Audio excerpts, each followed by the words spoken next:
And welcome back. We begin our first conversation this morning with the station supervisor for the National Fire Service. We have been joined in studio by Kenneth Mortis. Good morning. Good morning, good morning. Thank you for having me. And we will be discussing fire hazards, seeing as though we're in the fire season, and things that people need to know. All the tips that we need to keep in mind to prevent fires at home or elsewhere. Good morning once again. Hey, good morning, guys. Good morning, Belize. So it's a very broad topic that we'll be discussing this morning. So to bring some kind of specificity to it, let's begin by discussing some of the very basic things that people need to know in terms of, one, what they should keep and what they should not keep inside their homes, and for kids, of course. Yeah, it's a broad scope, like you rightfully mentioned. So, in a nutshell, we use the terminology fire safety. Fire safety is everybody's business. And where does it start? It starts with you. Let's go to the home. It's highly recommended that you have a working fire alarm system. It doesn't have to be those types that are linked with KBH or that sort of nature. It's just a regular fire alarm or a smoke alarm that you purchase at the local hardware for about $40. You have the battery operated ones and you have the electric operated ones. It varies. If you want to depend on an electrical alarm and then for some reason it malfunctions, there's a power outage and it goes down, there's some sort of that. The battery one works quite as fine. It's reliable. You do the checkup every 6 months, you change your battery twice a year, and that should set you quite fine. Let me just interject there, because that's a big thing. A smoke alarm or a fire alarm costs about $40 in Belize, but it's not a common practice. We know when we travel, you see smoke alarms everywhere, but something that is fairly affordable is not commonplace for us, even though we see people losing property to fires all the time. Is it, has there been any conversation to talk about including it in the building codes where people and businesses especially should have it? In today's era, it is heavily enforced, like you rightfully mentioned. We try to insist that these now constructed buildings, they are equipped with smoke alarms on almost every floor in almost every layout of the building. Okay. It's highly demanded as a standard set out by the NFPA. When you downsize the industrial scope of it and you go down to the residential scope, now that's on you. Yeah. It's a first alarm to let you be knowledgeable that something is happening. Of course, when it comes to your home, you don't want to place it near the kitchen whereby you're cooking and the smoke readily activates that alarm. Yeah. Normally in the living room or just over your bedroom door, so to speak. Like I mentioned, it's a early warning to alert you that something out of the ordinary is happening. Unfortunately, statistics have shown that the fires happening across the country regrettably are targeted or lean towards the more lower income residents. And you know, with the hard financial times we're facing, the average family might look at it and says, I don't need a smoke alarm. I'm not going to spend $40 on a smoke alarm. I can do something else with that. Yeah. And had consciousness kicked in and you would have probably bought that unit, you know, you could have been alerted earlier that something is wrong. Now, on the flip side, what statistics have also shown, most of these fires that occur of late, 70% of the time nobody's at home. So again, it raised the question as to, do I want to invest in something not knowing if I'm ever going to use it? Yeah. But the good old Creole adage is best have it and want it than not have it when you need it, you understand?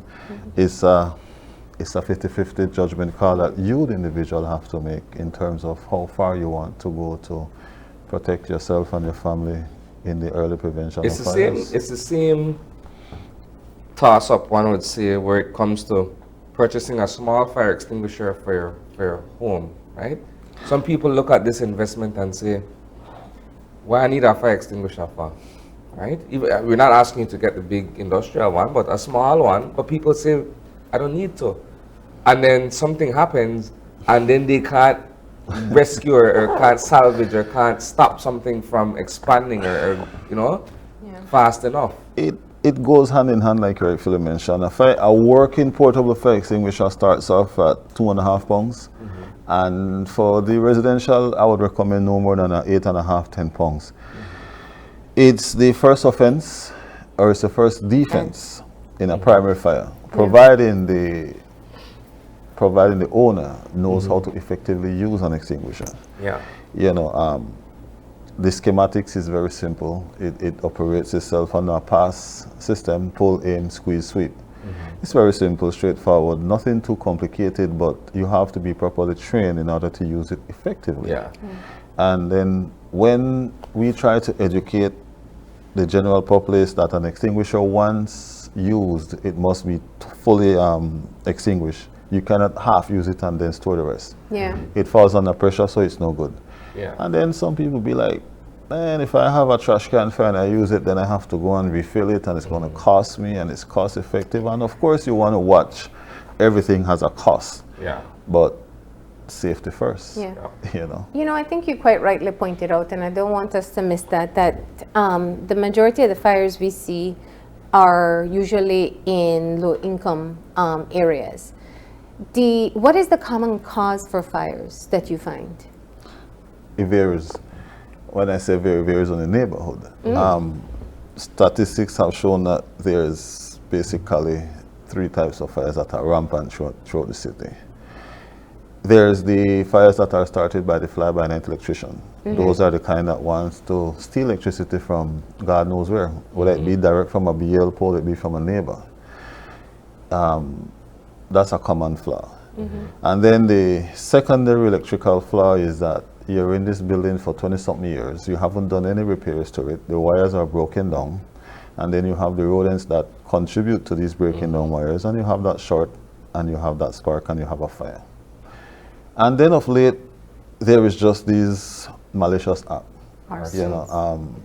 I do you bad, you burn down my house. I do you bad, you can't burn my house, you burn down my family house. And again, all those are targeted on the south side of the city for whatever reason or reasons unknown to us. But it's a trend that we've looked at, and we can only try our best to emphasize the importance of, especially when it comes to the electrical part of it, do the right thing. I am almost sure of putting my foot in my mouth. BL has a policy or a plan whereby if you cannot meet certain standards for them, they work with you. It's much safer and it's more legal, versus trying to do something contrary to the fact. The arson cases that you're able to identify, the fire service does the first investigation of the fire for the cause. What happens then? What's the collaboration with the police? We do our initial investigation. We don't have a lab. So we would rely heavily on scenes of crime. If we detect an arson, we would probably take samples and ask them to run that for us. That is time consuming, anything over 3 months before the results come back. And it's, again, cost effective. So you're looking at who's going to foot this bill to send this sample outside to be tested, and that's where the somewhat setback comes in. But it's something that we need to look at more in depth in terms of I scratch your back, you scratch my back, whether we need to co-foot some of the expense, because at the end of the day, it's only going to be a matter of time before all these fires that are set maliciously get challenged and taken to court, and that's where the real expertise comes in terms of trying to sustain what we classify as arson. Interesting. That part of the conversation, for a while we've been covering stories where there is suspected arson. We look at what happened in Hopkins last week, right, where the proprietor of the establishment says, look, when I left, I locked up everything and everything was quiet and well in order. Sometime before day, as we call it, the place is up in flames, right? When you guys go in there, your first thing is to try to ascertain what caused the fire. Right. When you're able to say, you know what, it's not faulty electricals or perhaps a butane tank and a stove left on, at that point you determine that perhaps there is foul play. You pass it on to the police department. How does that investigation proceed from there? Because I would want to think that at that point in time, you guys have to work hand in hand to try to figure out what actually took place.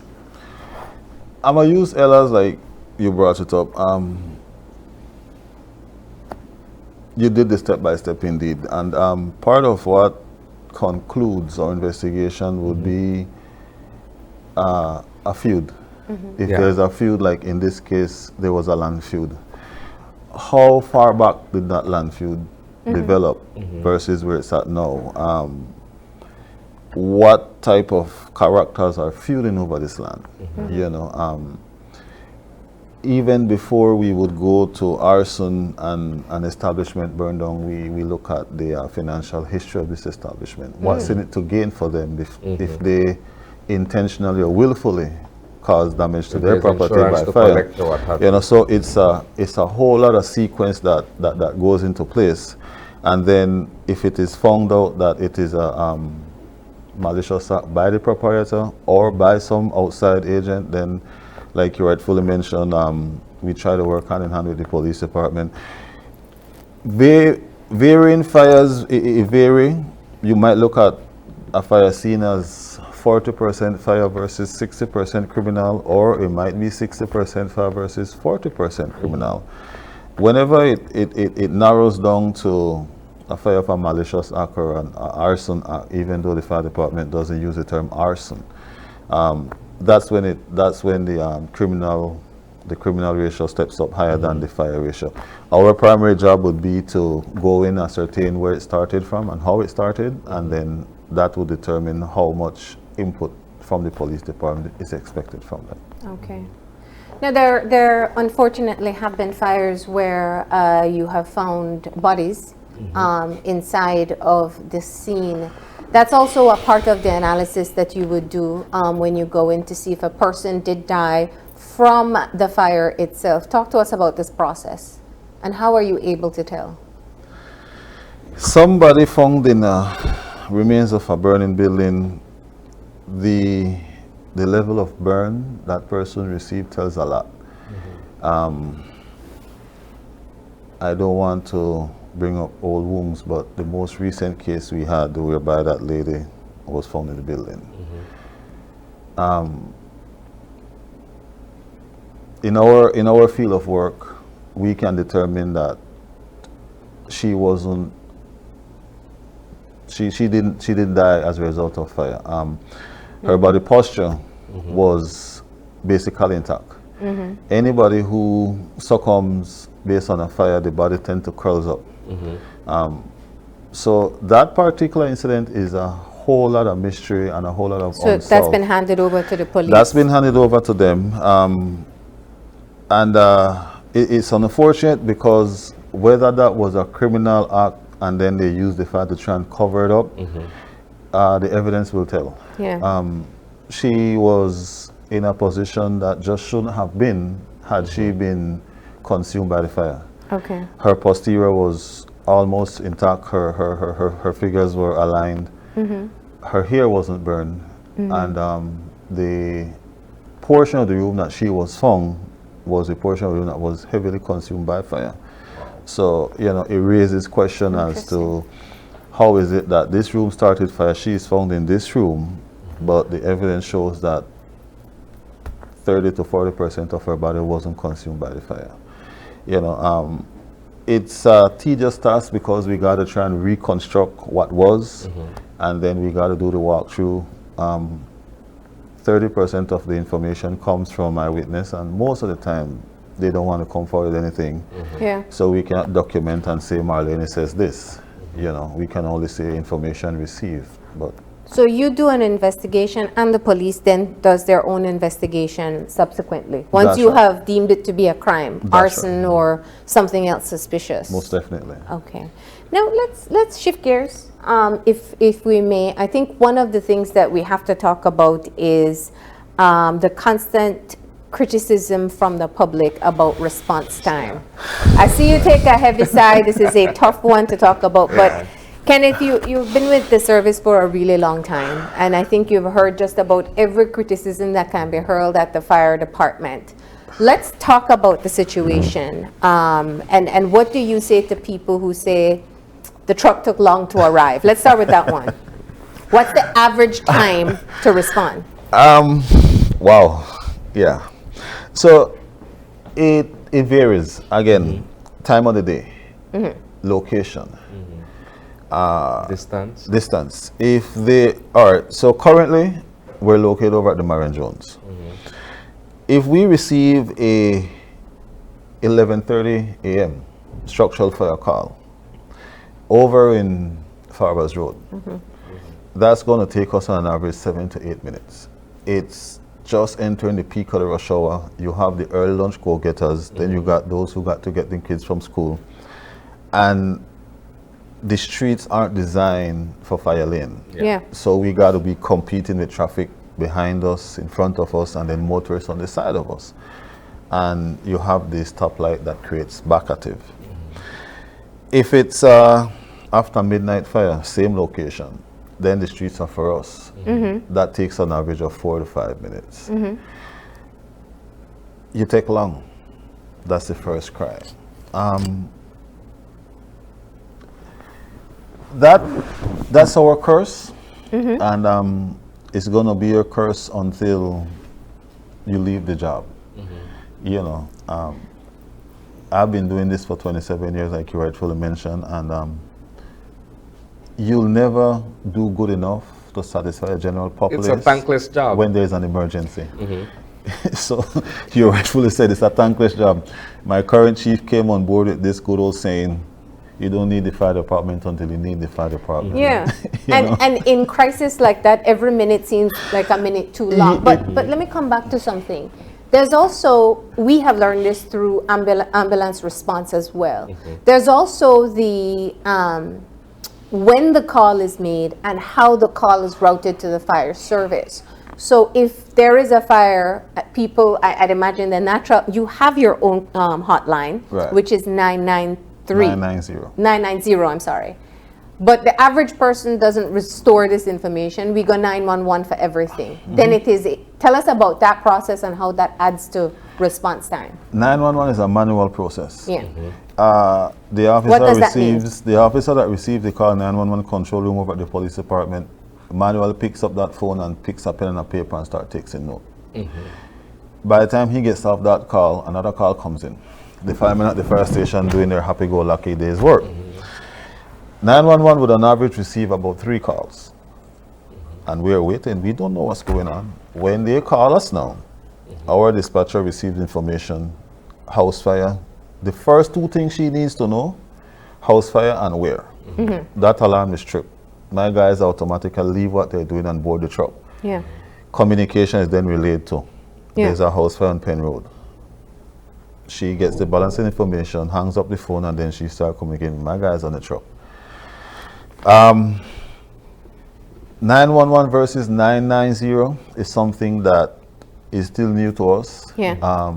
It is something that we try to emphasize every break we get. We're not 911, we're 990. So if It's a I call direct line. 911, I call the police department who takes the information, then picks up the phone and calls the fire Calls us. service and relays that information. Right. So that's extra time. Right. If I call 990, it's direct to the fire Goes service? directly to us. Okay. And Which then triggers a faster response. I challenge you to give it a shot at the I earliest hope I convenience. never have to call you. Don't even put it out. I hope I never have to call you. Let's hope not, But- because we'll be but I always have late learned and to we have no store water. numbers So. Oh, you've that- learned that- to? Yeah, All right, yeah. then. So things like even with the ambulance, when I learned that, I store them directly.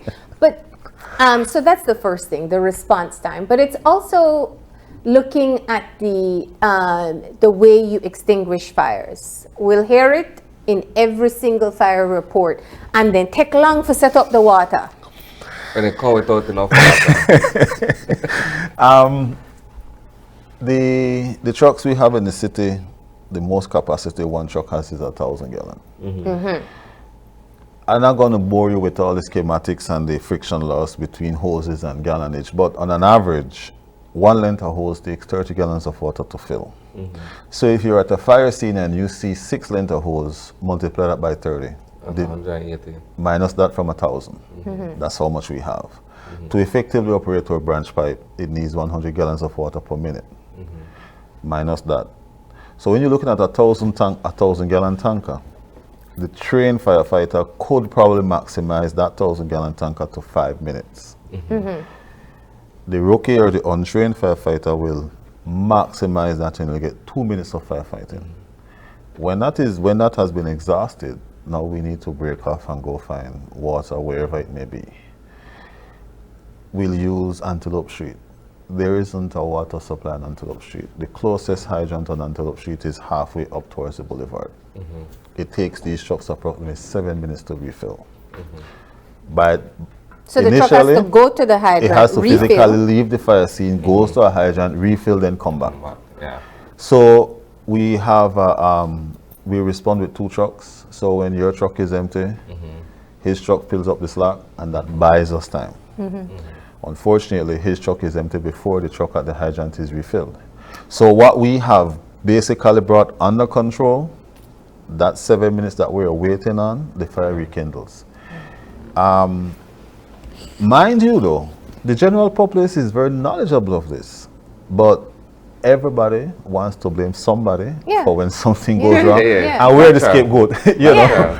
And I think it's important for us to understand the process itself. So your 2 trucks show up, one exhausts the 1,000 gallons in 5 minutes, goes to refill. That'll take 7 minutes upon arrival to refill, while the other will exhaust 5 minutes worth of water. And if I go to that same hydrant, the first truck is that I gotta wait. So we try to look at the next nearest hydrant. Now, I will give a great kudos to BWS. BWS and the government through the National Fire Service has now started they are looking at the expansion of the city, and we have a close relation with them whereby they have now started installing new hydrants in some of the more underdeveloped areas whereby water coverage isn't there or wasn't there. So kudos to them, and we continue to work with them. I'm glad you said that, because that's really what came to mind for me. It's about, having 2 trucks. How many trucks do we have in the city right now? We have 2 initial responders, and we have 2 backup for off-duty personnel, which vary. All right, so sorry. Because what about the Dolphin Street one? 1 truck. 1 truck. 1 truck, no off-duty truck. Marion Jones, 1 truck, and 2 off-duty trucks. So if I'm at home and Fireball is activated, I leave, I go to Marion Jones, I bring a backup truck. And likewise, anybody else that is in the area can go and bring that backup truck, and then we have supplementary water supply. So there are about 4. About 4 operational trucks. Operational. All are operational. All operational. Is there a measure that is used? The number, the population size for the number of trucks that should be available? Because 4 seems too little for the size of the city now. A growing city at that. 4 is definitely too little. In the perfect world, first and foremost, we would want more substations strategically located across the city. The city is too big, it's growing, there's only 2. In the perfect world of firefighting, we would want more than 3 firemen on a truck. We would want 4 to 5 firemen on a truck minimum on a perfect world. It's not a perfect world, this is what we have. We respond with 2 trucks, 1 from Marion, 1 from Dolphin, 3 men on each truck. That's 6 men total. Fortunately, even though the fires are rampant, what we have noticed over the past 5 years, most of the fires have now been confined to single dwelling structures. It's not like fires of yesteryears, when the whole whereby we had blocks burning. So it's a gamble, it's an appreciative gamble that we're taking in having 3 men on a truck, because we are responding hopefully that it's just a one structure. The most might be 1.5, 2. So probably our fire prevention campaign is working. You know, we just need to continue get up and running and spread what we need to spread in terms of inject the positivity behind the fire prevention, and hopefully we'll see our statistics fall from approximately 2,100 fires to maybe 1,100 to eventually where we'll have 500 fires for the year We have Let me ask you- 2,100 fires a year? on an average. Let me ask you somewhat of a political question. It's not, you are affected by it, but it's not necessarily for you to look at from that point of view, but I'll ask nonetheless. Why is it that the National Fire Service seems under-resourced, grossly under-resourced? One, and two, when you look at the state of affairs for some of these stations across the country, there's a lot to be desired. I mean, I'm glad the other day that the one out west got refurbished after it was exposed for being run down. You know what? I'm gonna stick up in and I'm gonna leave that to the powers that be to answer. It's a I'll good leave it. question. It's good food for thought for those listening. So I'm gonna just leave that there. Fair enough. The interest in people becoming firefighters, what have you seen over the years? It's a slow process. It's a really slow process. We haven't had an intake since 2016. So for whatever reason, unbeknown to us, we're still waiting. We do budget for a yearly intake, but it's not for us to call the shots. And because the permanent staff firefighters, you know, we've had officers that died during the course of the career. We have officers who have left for whatever reason. So now what we're doing a heavy volunteer recruiting drive. You know, and I'll take this moment to advocate for volunteers that want to join a part of the fire department, 18 to 25. You know, you want to do something interesting, visit your local fire department, get the know-how, and this is a stepping stone. And you train them? We train them, and we clothe you, and we pay you. Okay. So it's not really volunteering? you're not volunteering for free, Okay. but But it's not a paid job. we're giving you stipends to sustain yourself until the door open for recruit training. Then you'll be the first option that's been given consideration. So, Is there any continuous training opportunities for people who are employed or enlisted with the fire department? there's always opportunities, whether it's local, internationally, whether it's a collaborative effort, whether we go outside the country or we bring in instructors from outside to Belize.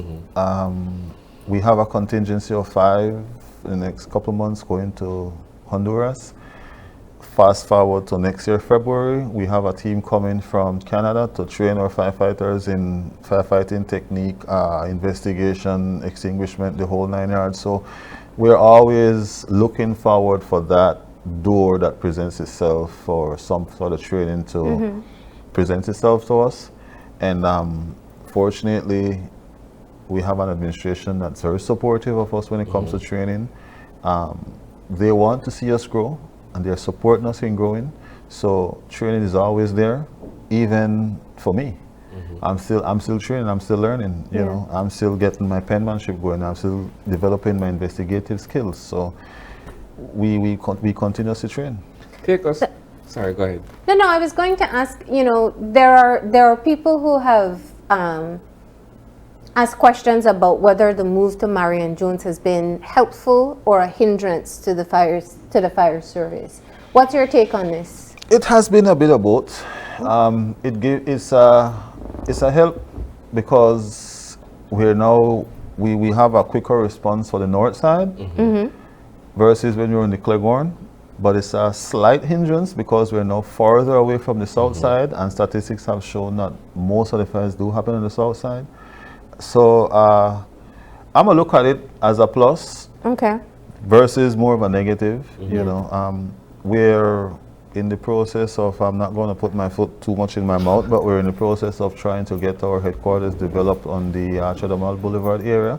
And that should happen sometime soon. And then hopefully we can still have a truck over at Marion Jones and have one over on the Chedamal headquarters. So. All right, so take us back. We are in the summer months and it is hot. You have a lot of people who discard of glass bottles and other refuse trash, right? You have areas where this accumulates and the sun is sweltering. You have a fire that just pops up. What do you tell people in terms of being able to properly dispose of garbage and to be able to move these types of, I wouldn't say these glass bottles or whatever else that could start a fire, particularly in some congested areas. You go into certain neighborhood and they don't know or they choose not to dispose of garbage properly. And that creates a fire hazard in and of itself. Vegetation. Keep your surroundings clean. There is a sanitation department. Pay your fee. Get your garbage disposed of properly. We are in a habit of creating these mini garbage dumps. I like to call them mini garbage dumps. Yeah. And those are a hazard. They're a hindrance. It's a threat. It starts off as a mini garbage dump. It consumes the open vegetation. Then your house becomes a threat. Let's look at, I know we're pressing for time, so I'll stretch out to the urban areas. Yeah. Those communities, Hattieville, Ladyville, again, vegetation. Work with your chairperson, work with your chair council, have them do cleanup campaign regularly. Yeah. We hate to have to be in a position where we want to play God. There's a bushfire in 8 miles. Do I go to 8 miles and leave the city unprotected? Wow. And then I choose to go to 8 miles, and on my way to 8 miles, I get called that there's a structural fire in Belize City. Yeah. You know, so either way, I'm not going to reach your location. The 4 fire trucks in Belize City, it's also responsible for fires in the suburbs? We are a national fire service, so yeah, we are responsible for them as well. And we would cover from Belize City to Democracia Junction, and then we would cover from Belize City to the Hallover Bridge because there's a station in Ladyville. And then Ladyville responds to Crooked Tree. Okay. So even though we have fire trucks, but we still have jurisdiction. And then if I send my Ladyville fire truck to Crooked Tree, Ladyville is exposed. You know, so it's a cry that we hopefully will be heard.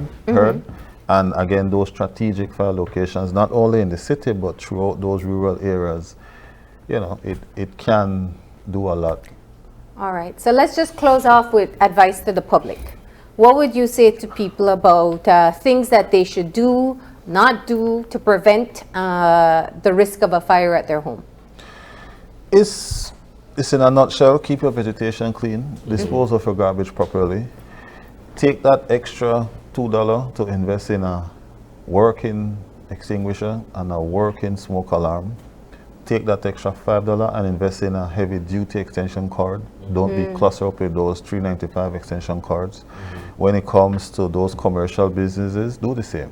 Invest in a smoke alarm, a fire alarm suppression system, invest in the proper fire safety techniques, and that way you can go to sleep at night knowing that your house is basically covered because you made the proper investment. Yeah. And then that way, when something goes out of the ordinary, we won't be hearing the fireman didn't take long or they come without water. Yeah. All right. Well, we appreciate you coming in to provide these tips for us. We know that we have seen an increase in house fires, and so for everyone to be able to know what you can do to be more cautious and prevent fires at home. Thank you. Thank you for having me. All right. And with that, we're going to go ahead and take a break. When we come back, we'll be talking about the line of hemp products from Tropican Foods. So please stay tuned.